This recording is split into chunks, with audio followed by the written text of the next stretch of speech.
They used to whisper that the cypress wetlands had swallowed me whole, reshaping me the way heat reshapes metal. Before that day, I had been nothing more than another brown-skinned boy bent over indigo rows on the Dupree estate in southern Louisiana. But afterward, after the mud, the fever, the voices in the trees, they said I walked differently, spoke differently, even breathed differently, as if something inside me had been reconfigured by the darkness between those ancient trees.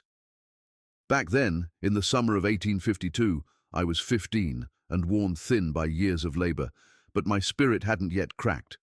The Dupree estate was a sprawling empire of blue-green fields that stained every worker's hands and clothes. Indigo was the lifeblood of the Dupree family, but it was also the chain around our necks, a crop that demanded devotion from dawn to moonrise. I had never known a world outside those rows, outside the stink of fermenting dye, outside the rhythm of overseers barking orders. Yet beneath the routine, something restless stirred in me, a quiet refusal that refused to die no matter how much the master insisted obedience was our natural state. My mother used to touch the back of my neck and whisper that rebellion lived in my bones the way the blue lived in the leaves. The estate had always been a place of predictable cruelty, but everything shifted when the blight crept in. It started as faint discoloration on a few leaves, just a murmur of brown spreading across a sea of blue. Within a week, patches of the fields looked sickly, as if the earth itself had grown tired of the work. By the end of the month, a third of the crop was dying. Master Dupree, a man who prided himself on scientific understanding, summoned every agricultural expert he could afford. They came with polished boots and polished words, poking soil, sniffing leaves, muttering theories. But nothing they prescribed worked. Whether they blamed the rain, the heat, or the soil, the outcome remained the same. The indigo withered and the master's temper blackened like storm clouds. Punishments became harsher. Food grew scarcer. The overseers strutted around like starving dogs waiting for something to bite. Even the air felt heavier, as though the blight had seeped into the atmosphere and soured it. Everyone on the estate knew that when a master felt powerless, the nearest bodies paid the price, and bodies like mine were always within reach. The tension built slowly but relentlessly, creating an invisible pressure that made each sunrise feel like a promise of something dreadful. I was tending seedlings one blistering afternoon when the moment that changed everything arrived. The sun clung to the sky like molten copper, making my shirt stick to my back. I had been moving carefully, keeping my pace steady, keeping my eyes lowered, following all the rules that kept a boy alive on land that wasn't his. But the soil hid a protruding root, and my foot caught. The water bucket I carried jolted forward, flipping in my hands, dumping its precious contents across the row. For one heartbeat, there was silence. Then Master Dupree's voice cracked through the field like a struck whip. "Boy!" he roared, and the entire line of workers froze. His boots crushed the soft earth as he stormed toward me, face flushed an angry plum color, neck veins bulging. He didn't care about the water, not really.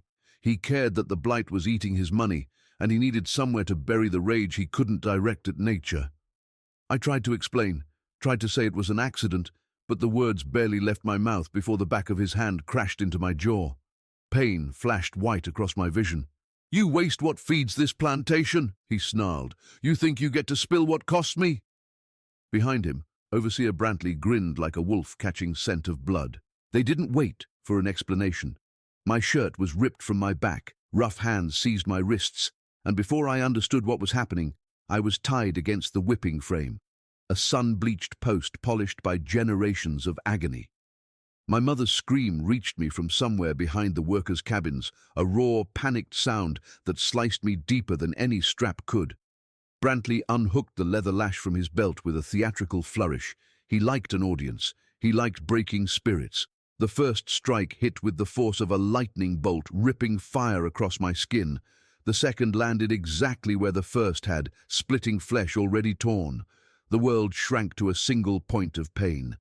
I tasted iron, realized I had bitten my tongue, realized my knees were shaking though my feet barely touched the ground. By the time the 10th stroke came, I wasn't in my body anymore. My brain floated somewhere above the scene, watching a boy scream while leather carved rivers into his back. Somewhere in that haze, a small cold thought formed, a thought sharper than fear, clearer than pain. I cannot stay here. If I stay, this place will kill me slowly. The lash fell again and again until the 20th strike opened something inside me that had nothing to do with blood. It opened resolve. When they finally cut me loose, I collapsed face first into the dirt. Heat pressed against my wounds like burning hands. Flies dived at the blood.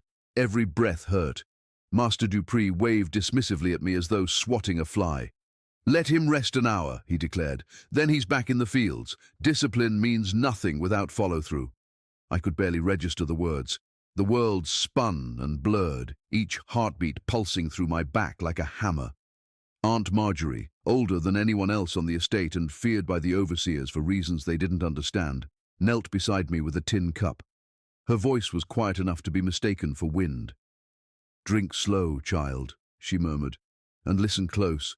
You run deep, deep where the trees hide daylight. Hunters won't follow there, they fear the old things in those waters." Then she stood and shuffled away, her message delivered without anyone noticing. That night in our cabin, my mother cleaned my wounds with trembling hands, whispering prayers mixed with curses against the Dupree family line. My little sisters cried in silence. When Mama finally asked if I was planning to run, I didn't lie. She closed her eyes, nodded once, and said the hardest words a mother can speak. "If you go, go tonight. And don't you look back unless you reach freedom." Midnight came wrapped in heat and danger. The estate slept under a moon bright enough to expose every secret, every trembling hope. My back throbbed with each movement, the bandages sticking to the torn skin. Mama pressed a small bundle of food into my hands, then slipped me a paring knife so old its handle was polished from decades of use. "For protection," she whispered, though we both knew a knife that size could not stop a man with a gun. My sisters clung to me, their fingers desperate, their tears soaking my shirt. I held them close, inhaling the familiar scent of smoke and soap and childhood. Then I stepped outside before my resolve shattered completely. The estate seemed to hold its breath as I walked past cabins, past the drying sheds, past the edge of the fields where dying indigo rustled in the breeze. Every step sent pain racing up my spine, but pain was a small price compared to another day under Dupree's boot. The wetlands loomed ahead, massive cypress trees rising like ancient guardians, their roots twisting in dark water. The air changed as I approached, cooler, thicker, humming with life I didn't yet understand. And as I stepped into the first pool of black water, something inside me whispered that I was crossing more than a boundary of land. I was crossing into a different fate entirely. The swamp greeted me like a living creature. Cool breath rising from the water, branches swaying though there was no wind, shadows flickering where nothing moved. I pushed forward, each step sending a fresh pulse of agony from my torn back. The water rose from my ankles to my knees, then dipped down again as the ground shifted unpredictably beneath the surface. Cypress knees jutted out like skeletal fingers reaching for me. The moonlight broke into shards as it filtered through the canopy, creating pools of pale silver on black water. Every sound felt amplified, frogs croaking like they were laughing at me, insects buzzing in frenzied clouds, unseen splashes that stirred the water just far enough away to keep me guessing. Fear followed every movement I made, but something else pressed against it, a strange sense of belonging, as if the swamp recognized me. The estate had always treated me like a possession, but the wetlands treated me like a possibility. Still, exhaustion clawed at me, and by dawn my legs shook uncontrollably. I collapsed on a half-submerged log, breathing in ragged bursts as fever began simmering under my skin. The heat of the lash wounds mixed with the cold swamp water, and together they created a trembling sickness that dulled my vision. The second day blurred into a strange haze. Hunger gnawed at me, but thirst was worse, forcing me to cup my hands in the murky water despite knowing it could be deadly. Each swallow tasted like rotting leaves. The fever grew, burning behind my eyes, turning every shadow into a threat. I saw things that couldn't be real, flickering lights drifting through the trees, whispering voices that faded when I turned my head, shapes shifting in the water like something was studying me from below. I tried to tell myself it was delirium, but the swamp felt too aware, too intentional in the way it guided or obstructed my steps. My mother had warned me once that there were places older than human memory, places where spirits lingered and the land itself remembered every foot that crossed it. I had thought it a story meant to keep children close to home. Now, knee-deep in a world untouched by plantation lines or overseers' boots, her words returned with heavy meaning. By afternoon, I stumbled upon a cluster of berries perched on a tangled vine. I hesitated, then swallowed a handful, hoping they were edible. The taste was sharp and bitter, but they quieted the growling in my stomach. Still, the fever continued its relentless march. By evening of that second day, my body could no longer distinguish waking from dreaming. I drifted in and out of consciousness, sometimes crawling without knowing why, sometimes lying half submerged in water that felt as warm as breath. At one point I thought I saw my mother standing knee-deep ahead of me, her dress drifting around her like riverweed. She held out her hands, eyes full of sorrow, urging me to turn back. When I blinked, she dissolved into drifting mist. Another time I heard Master Dupree's voice shouting after me, his boots splashing through water, but when I twisted around, all I saw were trees leaning in close, as if listening to my heartbeat. The fever made my skin feel tight, like it could split at any moment. The wounds on my back throbbed like living creatures gnawing from inside. Just before darkness swallowed the swamp, a new sound reached me, soft, rhythmic, almost melodic. It wasn't birdsong or insects or wind, it was singing. A woman's voice, old and worn, weaving notes that reminded me of lullabies sung in languages older than English. The melody floated through the trees with eerie certainty, not wandering the way echoes should, but drawing me forward like a lantern in night fog. At first, I thought the singing was another fever-born hallucination. But each time my head dipped and rose, the melody remained steady, as if waiting for me to catch up. The language wasn't one I knew, but it felt familiar in a bone-deep way, like something ancestral hummed across generations. I crawled toward the sound when I could no longer stand. Branches scraped my arms, mud filled my fingernails, mosquitoes bit until I bled. But I followed that voice with the devotion of someone pursuing salvation. Somewhere in that journey I slipped into deeper water. My foot found nothing beneath me, and I sank. The swamp closed over my head, cold and dark, filling my ears with muffled heartbeat like thuds. Part of me welcomed the silence, the weightlessness. Death seemed like a relief compared to the endless ache of my body. But then strong hands seized my arm, hauling me upward. I broke the surface in a choking gasp, coughing swamp water from my lungs. The world spun wildly. I felt myself dragged across mud and roots, my limbs too heavy to move. Above me, fireflies drifted in clusters, their lights blurring into streaks as consciousness wavered. The singing continued, closer now, wrapping around me like a net. Then everything went black. When awareness finally returned, it came slowly, accompanied by the smell of damp wood and something herbal simmering over heat. My eyes fluttered open to a dim room, glowing with pale blue light, not from flames, but from clusters of fungus growing along the walls. I lay on a woven mat, my body wrapped in cloth that smelled of smoke and bitter plants. The room was small, built on tall stilts above water that lapped rhythmically beneath the floorboards. An old woman sat beside a clay pot near the center, stirring its contents with a wooden spoon carved into spiral shapes. Her hair was a wild silver halo around her head, her skin deep and creased like weathered bark.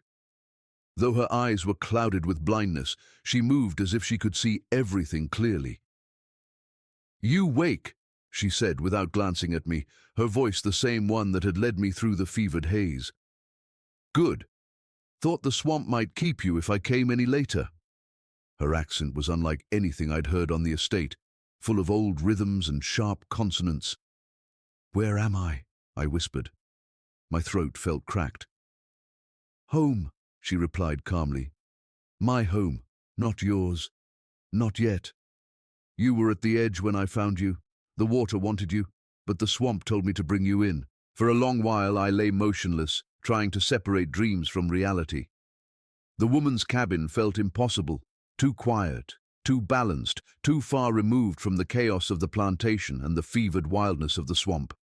She moved around the space with an ease that didn't match her frail frame, stepping confidently between beams as though she had memorized every inch. "Drink," she said, lifting a clay bowl to my lips. The liquid burned bitterly at first, then settled into a warm pulse that radiated through my chest. "Breaks fever, clears infection." I tried to push myself upright, but my back screamed in protest. She steadied me with a hand surprisingly strong for her size. "Lie still. Wounds that deep don't heal by stubbornness." Her touch was gentle in a way I hadn't felt since childhood, and for a moment, fear loosened inside me. "Who are you?" I whispered. She chuckled softly, a sound like leaves brushing stone. "Names matter less than purpose.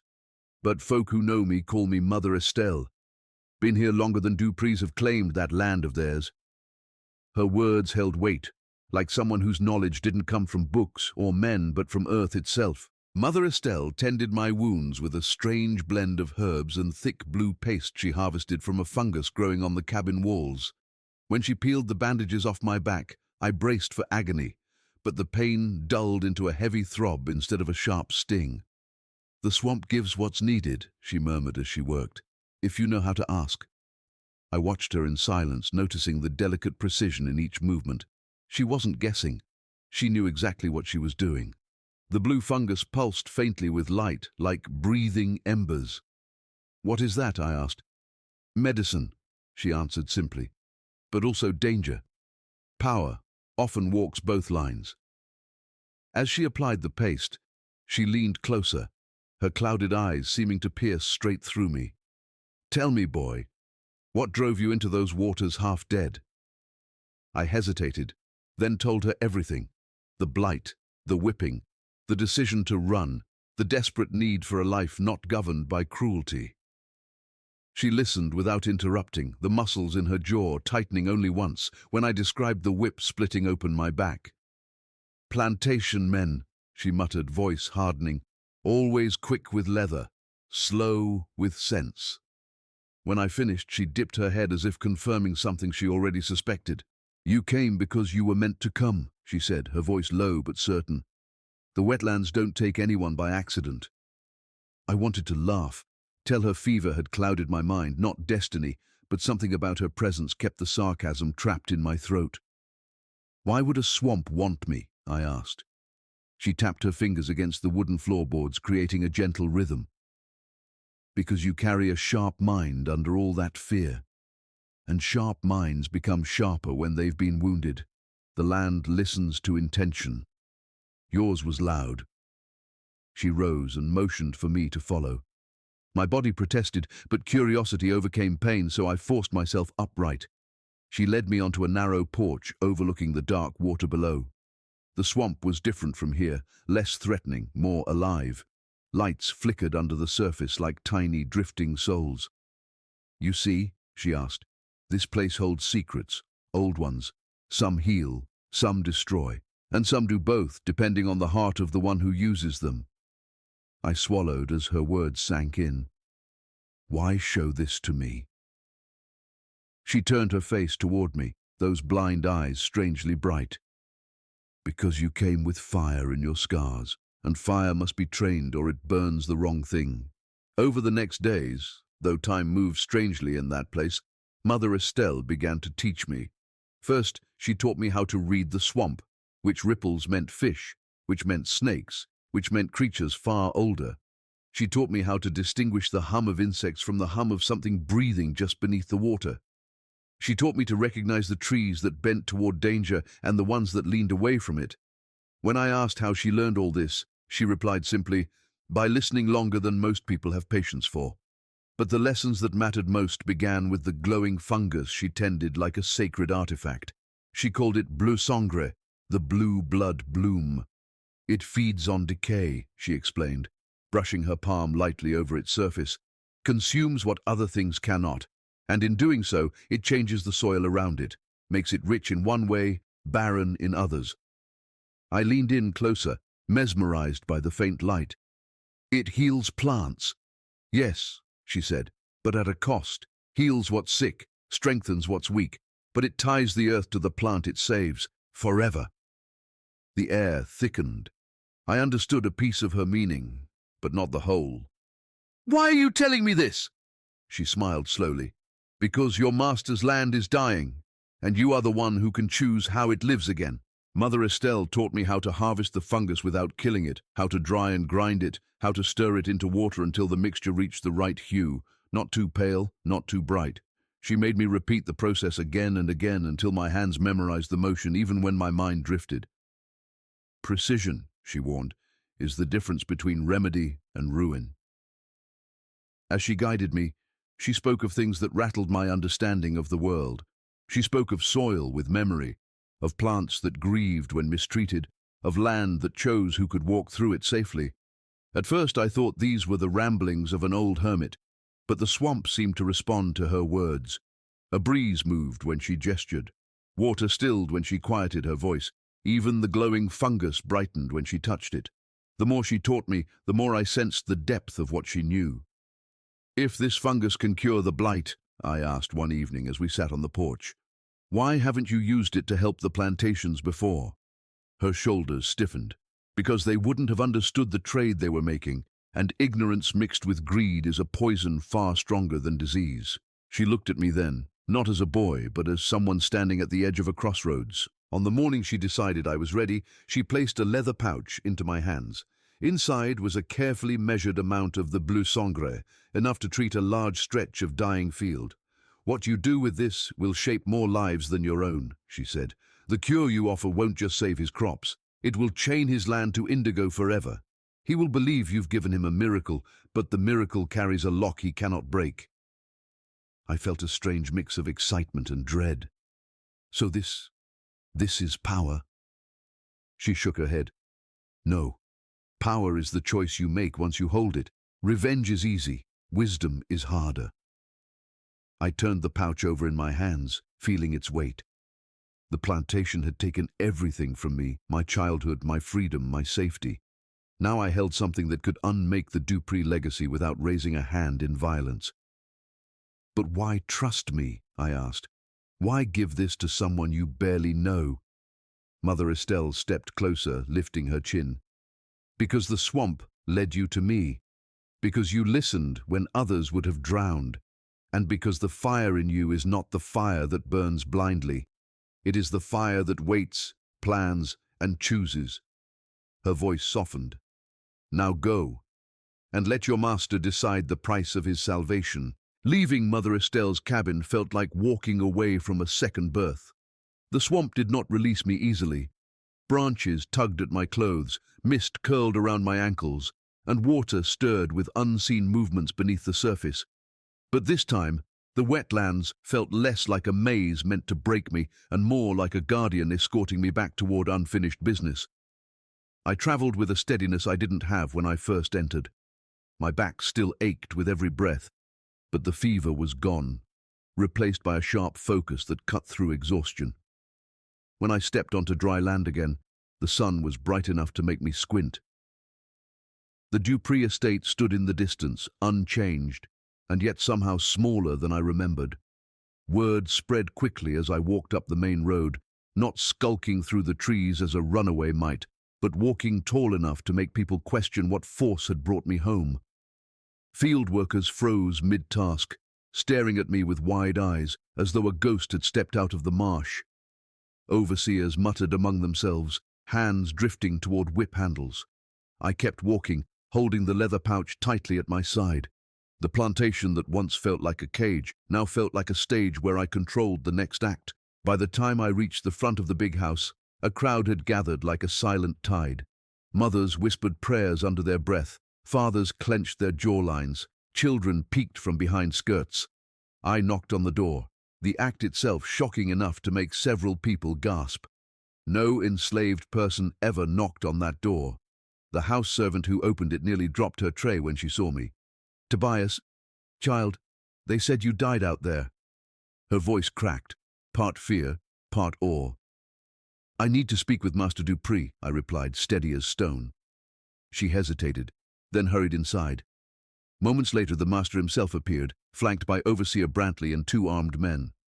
At the sight of me, alive, upright, and unapologetic, his expression twisted through disbelief, irritation, and something like unease. "You dare come back here," he barked. Brantley's fingers curled around his whip, eager. I stepped forward before they could react. "I know how to save your indigo crop." The sentence sliced the air cleanly, silencing everything. Dupree blinked, caught mid-reprimand. "You!" he scoffed. "A field hand who ran like a frightened rabbit?" "A field hand who went where your experts wouldn't last a day." His nostrils flared, but he didn't interrupt again. Greed warred visibly with pride. As always, greed won. "Explain," he demanded. I held up the pouch, careful not to reveal its contents. "A cure lives in the wetlands. I learned how to prepare it, how to save what remains of your crop, but I will only use it for an agreement." The tension thickened. Brantley sneered. "He's bluffing, Master. We should whip the truth out of him if he's got any." I shook my head. "You whip me, and whatever knowledge I carry dies with me, and every day you hesitate, your fields rot a little more." Dupree studied the nearby workers, all pretending not to listen. He didn't like being challenged in front of them, but he liked losing money even less. "What is your price?" he asked finally. My heart pounded, but my voice did not waver. "Freedom. For me, my mother, and my sisters. Legal papers. Signed. Witnessed." His jaw tightened. "4 slaves. You ask for a fortune. And your crop is worth far more than that, especially if I restore all of it." The silence held like a taut rope. Then Dupree exhaled through his teeth. 3 days. You will demonstrate this cure. If it works, we discuss terms. Fail. If I fail, do what you will," I finished. "I have nothing left to fear." He nodded sharply. "Show me." "Show." We walked together to the blighted fields. Him, Brantley, 2 overseers, and me. Though they stood behind me with suspicion dripping from every movement, no one touched me. They needed what I carried. The diseased sections looked worse up close than they had from the road. Plants wilted in uneven rows, leaves spotted brown like they'd been burned from within. Dupree swept his gaze over the devastation, his throat tightening audibly. "Fix this," he ordered. I knelt, opened the pouch just enough to retrieve the portions I needed, and mixed the fungus powder with water in a bucket. The overseers watched intently, unaware that the miracle worked only with exact measurements Mother Estelle had burned into my muscle memory. I applied the mixture to a carefully marked patch of plants, soaking the soil around their roots until they glistened faintly blue. It was simple work by appearance, so deceptively simple that Brantley muttered, "A child could do that." "Then why didn't your experts?" I replied calmly. His anger flared, but Dupree silenced him with a glare. I finished the treatment, washed my hands, and faced them. 3 days, I said. "Do not touch these plants. Do not tamper with the soil. Let the cure work undisturbed." Dupree nodded, though uncertainty flickered behind his eyes. For the next 3 days I lived in a strange state of limbo. I was watched constantly, yet no one laid hands on me. Workers approached me quietly, looking for answers. Some asked what the swamp taught me. Others wanted to know if I had died and returned. A few, more fearful, wondered if spirits had marked me. I told them only what I could, that I had learned something powerful and was using it to buy a future for my family. My mother held my face between her hands the night I returned to our cabin. "You came back different," she whispered, "and different is dangerous." "Different is necessary," I whispered back. The overseers grew increasingly restless as the 3rd day approached. They circled the treated patch like crows, waiting to tear apart a carcass. Dupree visited twice each day, pacing, calculating, muttering numbers under his breath. My stomach twisted with nerves, though I never let it show. Mother Estelle's instructions replayed in my mind, every ratio, every caution, every warning. If anything had gone wrong, if I had mismeasured even slightly, the miracle would fail, and I would be dragged to the whipping post again or worse. But fear was useless now. All that remained was to wait. On the morning of the 3rd day, Dupree summoned me before sunrise. We walked to the test patch with an entourage of overseers and half the plantation trailing behind us at a distance. As we approached, I saw Dupree stop mid-stride. His breath caught in his throat, The patch I had treated glowed with health, vibrant, lush, strikingly green. Not a single leaf showed the blight's touch. Some of the plants even stood taller than the surrounding healthy rows, as though revived from the inside out. A ripple of murmurs spread through the workers. Dupree stepped into the patch, his hand trembling as he touched a leaf. "Impossible," he whispered. "It's flawless." Brantley's face blanched. The overseers exchanged stiff glances, their authority shaken by the transformation. Dupree turned toward me slowly, his expression shifting from disbelief to triumph. "You did this," he said, voice thick. "This is real." I nodded. "And I can do it to the rest of the fields if our agreement holds." He studied me with the wary respect one gives a snake, fascinated but frightened. "Prepare the papers," he said to a nearby overseer. "We proceed." A quiet breath left my chest. Part relief, part something darker. Anticipation. My master thought he was buying salvation. He didn't yet know he was buying chains of his own. In the days that followed, I worked the fields with a focus sharper than any blade. From sunrise to dusk, I prepared and applied the bleu sangre mixture exactly as Mother Estelle had taught me. Overseers hovered so close I could feel their breath on my neck, yet none dared interfere. They feared ruining the miracle more than they feared my defiance, and Dupree, once quick to bark orders, had begun speaking to me with a strained politeness, the kind a merchant uses when handling a rare and fragile item.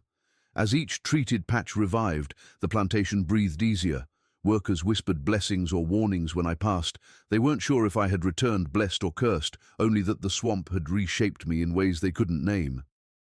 Even my mother watched me with a mixture of pride and trembling worry. She knew, better than anyone, that power, even small power, was dangerous in a place built on control. By the time the last withering row sprang back to life, Dupree stood on his porch with the posture of a man resurrected from ruin. He summoned me to the big house that evening, and the sunset painted the fields a deep indigo blue, as though the land itself bowed to the coming moment. Inside his study, Dupree sat behind a polished desk with legal papers laid out as neatly as a military display. The room smelled of ink and old tobacco, but beneath it lingered something else, a faint edge of fear he hadn't yet learned to hide. "These," he said, sliding the documents toward me, "are the manumission papers. One for you, one for your mother, and one each for your sisters. Signed, witnessed, filed with the parish clerk." My breath hitched. The words looked unreal on the page, too clean to reflect the years of pain, too small to contain the enormity of what they offered. I traced my finger over my name written in Dupree's tidy script. Tobias, not boy, not property, but Tobias, a person recognized by law. "Consider remaining on the estate," he said suddenly, as if the idea had only just come to him. "I'll pay you wages, good wages. You understand my fields now better than anyone. I could use someone with your knowledge." He offered the words gently, like an invitation, but I could hear the underlying panic, the fear of losing something he no longer controlled. "No," I replied quietly. "My place isn't here. Not anymore." His jaw tightened. He folded his hands, masking disappointment with dignity. "Then may your choices treat you better than luck treated you here." When I stepped outside with the papers clutched in my hand, my mother was already waiting near the steps. She took one look at my face and broke into tears, the soft, unguarded kind she had never allowed herself in the quarters. My sisters pressed their small hands into mine, whispering questions, their eyes shining with hope they barely dared trust. "We're free," I told them simply. The words tasted strange, almost foreign, as though speaking them might shatter the fragile reality. But nothing broke. Instead, something long sealed inside me cracked open. Relief mixed with grief for the years lost, for the people still trapped behind us. We packed our few belongings before the moon climbed high. Every worker who saw us pass paused in silent respect, but also dread. Freedom for one family meant a reminder for everyone else of the chains they still wore. Jacob, a field hand I had grown up beside, clasped my shoulder as we walked away. "Make your freedom count," he said, "for all of us." His voice trembled, but his grip was strong. My mother squeezed his hand in thanks, though sorrow flickered in her eyes. Not everyone could leave. Not yet. The thought tightened something in my chest, but our path was set. At the edge of the road leading away from the Dupree estate, I paused and looked back. The fields glowed with renewed color, vibrant and alive, hiding the truth only I carried. Dupree believed he had been given a miracle. He believed his future now stretched wide and prosperous. He had no idea that he was walking into a trap of his own design, bound to a single crop that would one day betray him. The bleu sangre had already begun reshaping the soil, stitching it irrevocably to indigo. For now the fields flourished. But in time, perhaps a year, perhaps two, they would refuse to grow anything else. When fashion changed and synthetic dyes arrived, the Dupree estate would have no way to adapt. His wealth would rot the way his plants once had. His legacy would crumble as quietly and thoroughly as leaves turning to dust. I didn't smile at the thought. The swamp had taught me that revenge wasn't always a celebration. Sometimes it was simply the balancing of a scale that had been tilted for too long. I turned away from the plantation and did not look back again. We traveled north with the little money Dupree gave us as a parting gesture, though we all understood it was a payment made more out of superstition than kindness. My mother said the master feared the swamp's influence on me, feared angering whatever force had returned me. We boarded a riverboat, then a wagon, then walked miles on foot until Louisiana's humidity thinned into air that didn't cling to the lungs. Along the way, word spread of a plantation saved by an impossible cure, of an enslaved boy who returned from the wetlands with secrets no white scientist could explain. People whispered my story in fragments, reshaped and exaggerated. They said the swamp spirits had claimed me. They said I carried ghostlight in my veins. They said I could speak to dying plants and make them rise again. My sisters asked if any of it was true. Only the parts that matter, I told them, though even I wasn't sure what that meant anymore. What I knew for certain was this. The boy who staggered into the swamp half dead had died there. The one who emerged was someone else entirely. We reached Ohio weeks later, the air crisp and unfamiliar, freedom humming beneath every step. We rented a small room above a cooper's shop, then another place closer to town. I took work gathering herbs along the forest edge, using skills Mother Estelle had awakened in me. Over time, I became known as a healer of sorts, someone who could coax life back into wilting crops, someone who knew which plants soothed fevers and which ones whispered warnings. When people asked how I learned such things, I simply said, "An old woman taught me." I never spoke her name aloud, trusting the swamp to keep her secrets. Years passed. My sisters grew into sharp, capable women. My mother lived long enough to smile every morning without fear. And sometimes, when I walked between rows of healthy plants, I felt the faintest pulse beneath the soil, a reminder of the wetlands that had reshaped my fate. I never returned to the Dupree estate, though news reached me eventually. Its collapse, its auction, its abandonment. The indigo that once sustained it became the very thing that doomed it. And whenever I thought of Mother Estelle, I whispered a thank you to the wind. Her lessons had freed more than just my family. They had rewritten the story of a land that once believed it owned us.